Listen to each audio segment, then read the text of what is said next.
If you have spent any real time in Japan, you already know this is a country that does not forget. Not the land, not the history, and it turns out, not the ghosts either. There are places scattered across this country where something happened or something stays that locals will not talk about in polite company and will absolutely not visit after the sun goes down. 11 of them made this list. Stay until number 4. What happened there was real.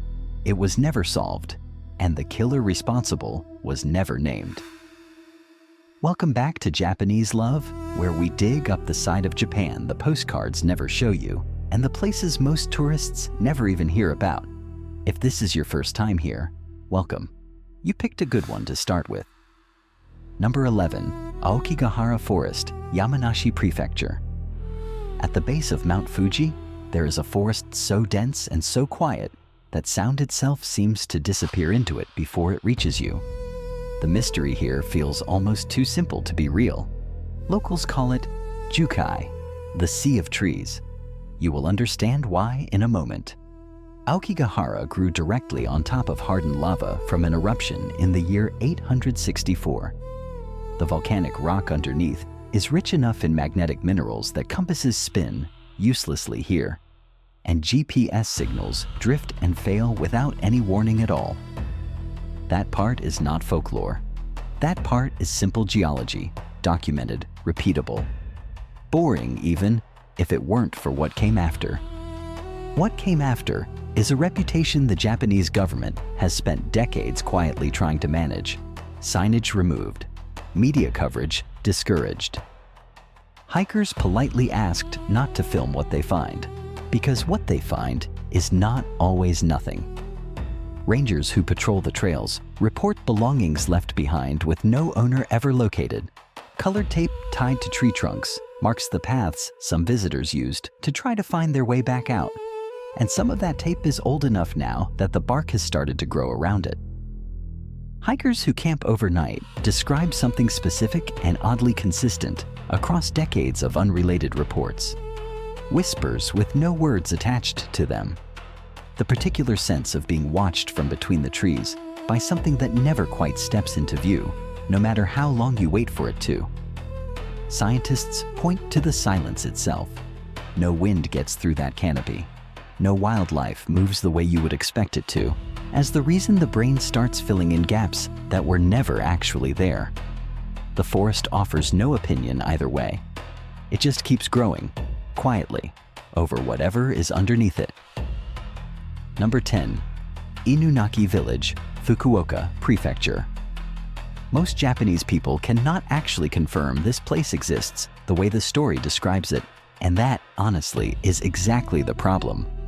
Somewhere in the mountains along the border of Fukuoka Prefecture, local legend places a village called Inunaki, a settlement so isolated that, according to the version passed between generations, it sits entirely outside the reach of Japanese law. A sign at the entrance is said to read, roughly translated, that once you cross into the village, the rules of the country you just left no longer apply to you. Records on the actual village are thin, and I want to be honest with you about that instead of pretending otherwise. A real settlement by a similar name did exist here decades ago, tied to a hydroelectric dam project in the area, and it was abandoned once the dam was finished and the workers moved on. What happened to the people who stayed behind after that, and what exactly remained on that mountain afterward, depends entirely on who in the surrounding towns you ask, and most of them would rather not answer at all. The legend eventually grew loud enough that a horror film was made about it in 2020, which only deepened the split between people who insist the whole thing is an exaggerated ghost story and people who quietly reroute around that mountain road. Regardless of what they'll admit to believing, nobody has ever produced a clear photograph of the sign. Nobody has had to. The story does the work entirely on its own. Number 9. Oiwa Inari Shrine, Yotsuya, Tokyo, does not feel like a place with room left over for ghosts. It is too bright, too fast, too thoroughly paved over by a century of reconstruction.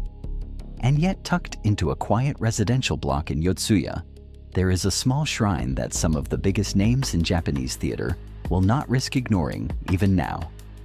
The shrine is dedicated to a woman named Oiwa, whose story became the basis for Yotsuya Kaiden, one of the most famous ghost stories ever written in Japan.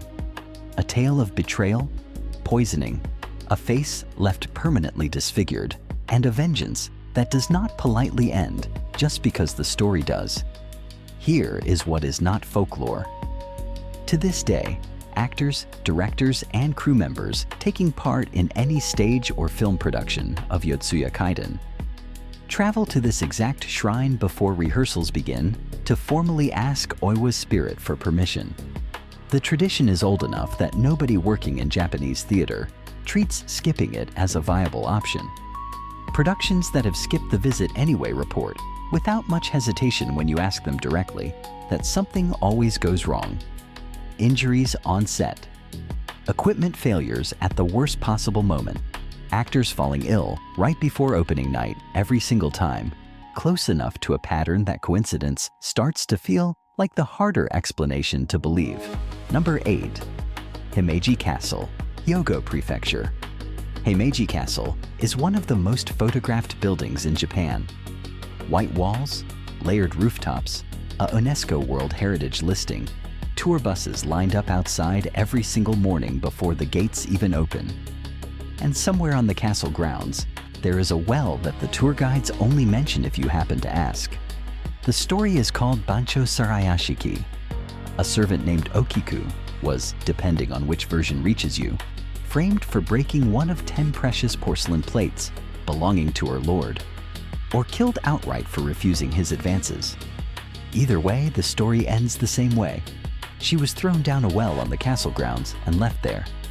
What locals in Himeji will tell you, in the specific tone people use when they would rather not be asked a follow-up question, is that on certain nights, you can hear a voice counting up from the direction of that well. 1, 2, 3, all the way to 9, and then a long pause, a scream, and silence, because the 10th plate is the one that was never found and never will be. The well is still there today, fenced off, sitting right on the standard castle tour route. Most visitors walk past it without a second glance. The ones who already know the story tend not to. Number 7. Hashima Island, Nagasaki Prefecture. From a distance, Hashima Island looks like a battleship rising straight out of the sea, which is exactly why locals nicknamed it Gonkanjima, Battleship Island. Up close, it looks like an entire city that was abandoned in the middle of a sentence and never came back to finish it. The island was one of the most densely populated places on the entire planet at its peak in the 1950s, packed with coal miners and their families crammed into Japan's first large-scale reinforced concrete apartment blocks, purpose-built to survive the typhoons that hammered the island every season. When the coal finally ran out and the mine closed in 1974, the entire population left within months. Furniture, school books, personal belongings, all of it left behind in the rush to get off the island before the last boat. The island sat completely sealed off from the public for decades, slowly collapsing in on itself one typhoon at a time, before limited guided tours were finally permitted starting in 2009. And even now, visitors are confined to a narrow walkway along the edge, forbidden from entering the crumbling interior. Photographers and researchers who have been granted deeper access describe an unshakable feeling of having interrupted something mid-motion. Rooms that look as though someone just stepped out and meant to come right back. A silence that sits differently than ordinary quiet does. Mining conditions here were brutal enough in their day that deaths were common and rarely discussed in detail even at the time. Whatever is left on Hashima has had 50 years alone with that particular history, and nobody has felt any urgent need to disturb it. Number 6. Osoresen, Aomori Prefecture. In the far north of Japan, on a volcanic caldera surrounded by sulfur vents and a lake so acidic that almost nothing lives in it, sits a place whose name translates directly to Fear Mountain. For over 1,000 years, Osoresen has been considered one of the closest points on Earth, to the world of the dead.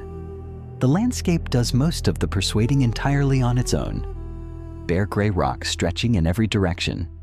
The smell of sulfur that never quite leaves your clothes.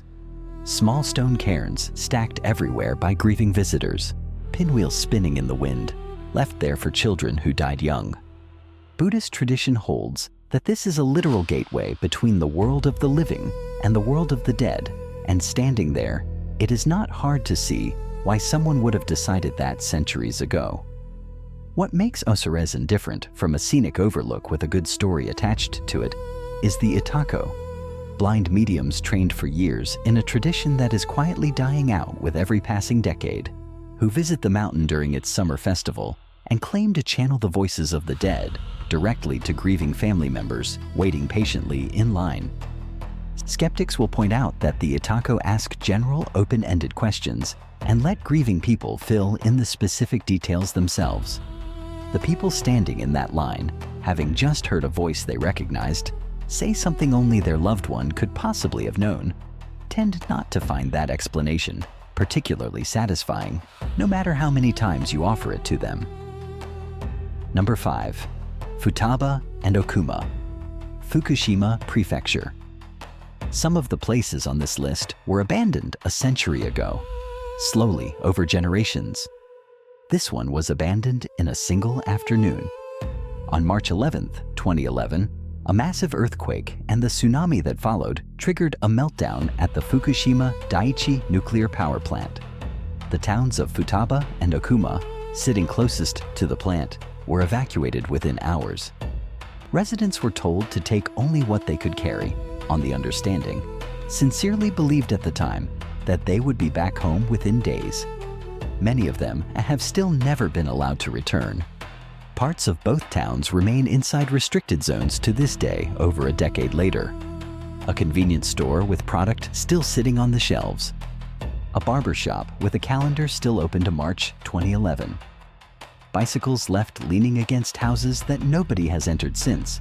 Decontamination work and gradual, careful reopening have brought a small number of former residents back to portions of the area, but entire neighborhoods remain frozen exactly as they were left.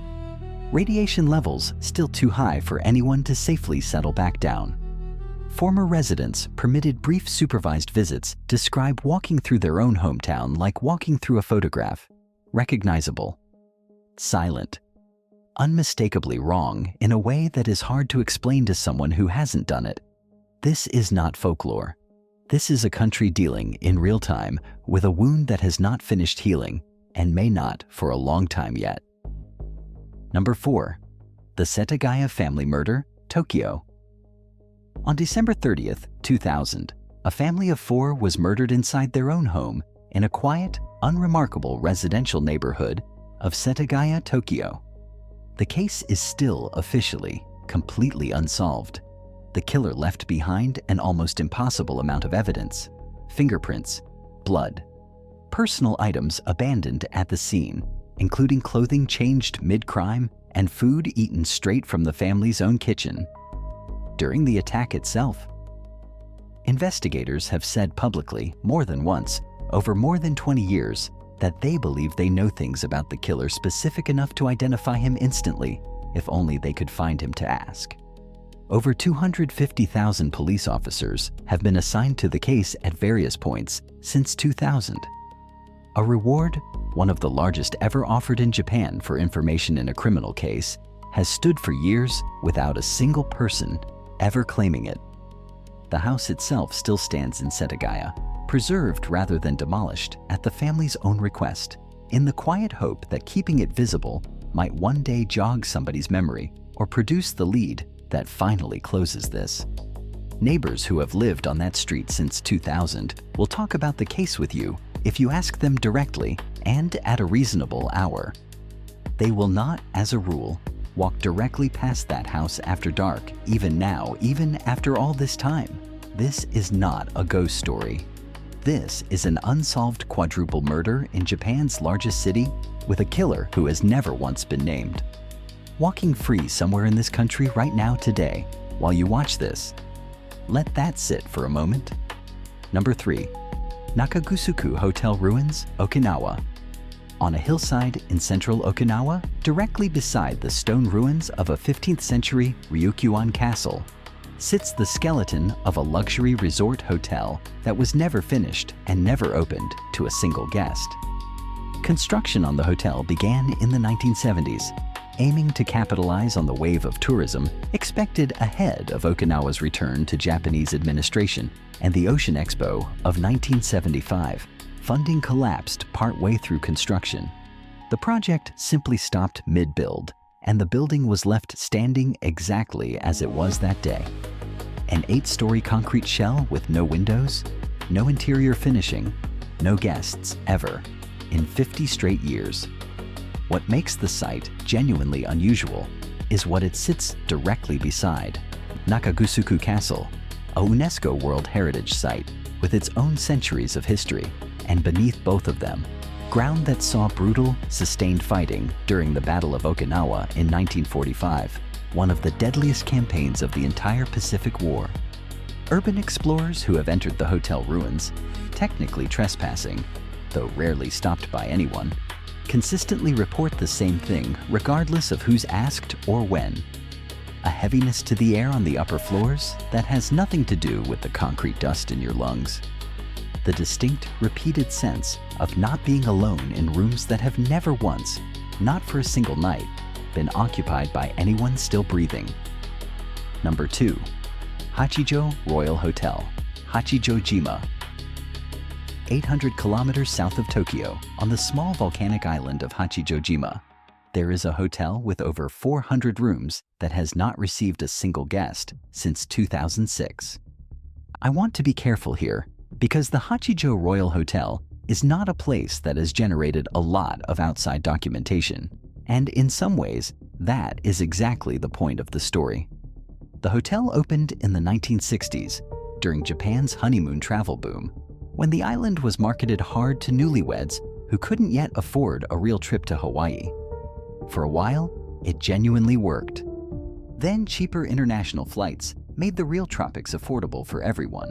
The island's tourism economy quietly deflated over the following decades, and the hotel closed its doors for good, its owners never formally demolishing it and never explaining exactly why not. What sits on that hillside now is genuinely enormous. A resort built for thousands of guests sitting completely empty, furniture and decor from 3 different decades still in place inside rooms nobody has aired out in 20 years. Records on what happened in the hotel's final operating years are thin at best, and the small number of Hachijojima residents willing to discuss the building at all tend to change the subject fairly quickly, in the specific way people do when they've already decided a topic isn't worth finishing out loud. The building is still standing. The island is small enough that everyone on it knows exactly where it is. Nobody goes up there after dark, and nobody has needed to be told twice. Number 1. The grave of Taira no Masakado, Otemachi, Tokyo. Here is what I keep coming back to with this last one.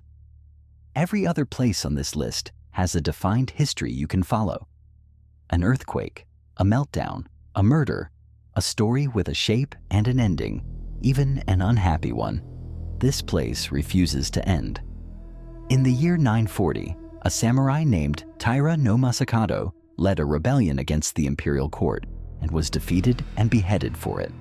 Legend holds that his severed head was sent to Kyoto for public display, and that it later flew back east on its own, landing in what is now central Tokyo, specifically in what is today Otemachi, one of the single most expensive pieces of real estate on the entire planet, surrounded on every side by the headquarters of Japan's largest banks and corporations.